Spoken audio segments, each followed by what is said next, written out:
Bismillahirrahmanirrahim. Assalamualaikum warahmatullahi wabarakatuh. Perkenalkan, nama saya Iqbal Rambari dengan NIM 23221111026, mahasiswa aktif Program Studi Pendidikan Bahasa dan Sastra Indonesia, Universitas Muhammadiyah Kupang. Baik, di sini saya akan menanggapi tema tokoh, latar, dan alur dari novel Siti Nurbaya karya Marah Rusli, seorang sastrawan dari Padang. Sebelum saya menanggapi tentang unsur intrinsiknya, terlebih dahulu saya akan menjelaskan tentang sinopsisnya. Siti Nurbaya adalah seorang roman klasik Indonesia yang mengisahkan tentang cinta yang terhalang oleh adat dan kekuasaan. Cerita berpusat pada dua tokoh utama, Siti Nurbaya dan Samsul Bahri, sepasang kekasih dari Padang yang saling mencintai sejak kecil. Siti Nurbaya adalah gadis cerdas dan baik hati, sementara Samsul Bahri adalah pemuda terpelajar yang menempuh pendidikan di Batavia yang sekarang bernama Jakarta. Ayah Siti Nurbaya, Haji Sulaiman, mengalami kebangkrutan dan terlilit hutang kepada seorang saudagar kaya dan licik bernama Datuk Maringgi.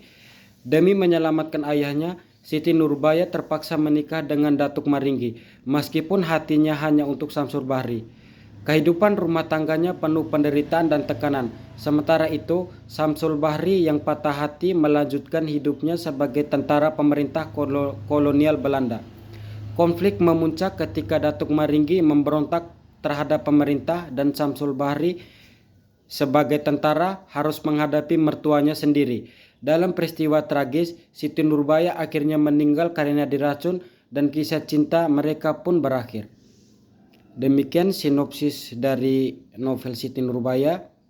Kemudian saya akan menanggapi tentang tema. Di sini ada beberapa tema dari novel Siti Nurbaya. Yang pertama, cinta yang terhalang. Kisah cinta Siti Nurbaya dan Samsul Bahri menjadi inti cerita, diwarnai oleh berbagai rintangan termasuk perbedaan latar belakang sosial dan tekanan adat. Ini merupakan tema sentral yang menggerakkan plot cerita. Yang kedua, konflik sosial dan ekonomi. Perbedaan kelas sosial antara tokoh-tokoh utama dan kehadiran Datuk Maringgi yang serakah menciptakan konflik ekonomi dan sosial yang signifikan. Permasalahan hutang dan perebutan kekayaan menjadi latar belakang konflik. Yang ketiga, pengaruh kolonialisme. Novel ini juga menyoroti dampak kolonialisme Belanda terhadap masyarakat Minangkabau, khususnya dalam hal ekonomi dan politik. Samsul Bahri menjadi tentara Belanda melanjutkan keterlibatan sistem kolonial dalam cerita. Yang keempat, perempuan dan adat. Nasib Siti Nurbaya sebagai perempuan terkukung oleh adat tekanan sosial menjadi tema penting. Ia dipaksa menikah untuk melunasi hutang ayahnya, menggambarkan ketidakberadaan perempuan dalam sistem praktiki. Yang berikutnya saya akan menjelaskan tentang tokoh dan penokohan. Yang pertama, Siti Nurbaya.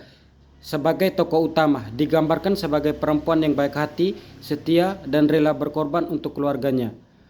Namun ia juga naif dan kurang tegas dalam menghadapi tekanan sosial. Yang kedua, Samsul Bahri.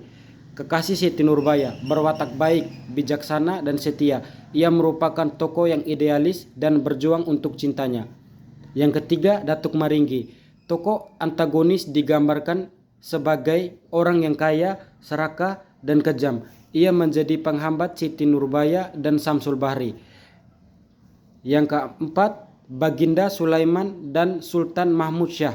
Orang tua Siti Nurbaya dan Samsul Bahri berperan penting dalam membentuk konflik cerita. Keputusan mereka seringkali mempengaruhi nasib anak-anak mereka.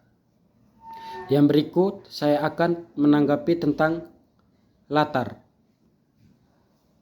Yang pertama, latar tempat. Padang dan Batavia yang sekarang bernama Jakarta pada awal abad ke-20 di Hindia Belanda.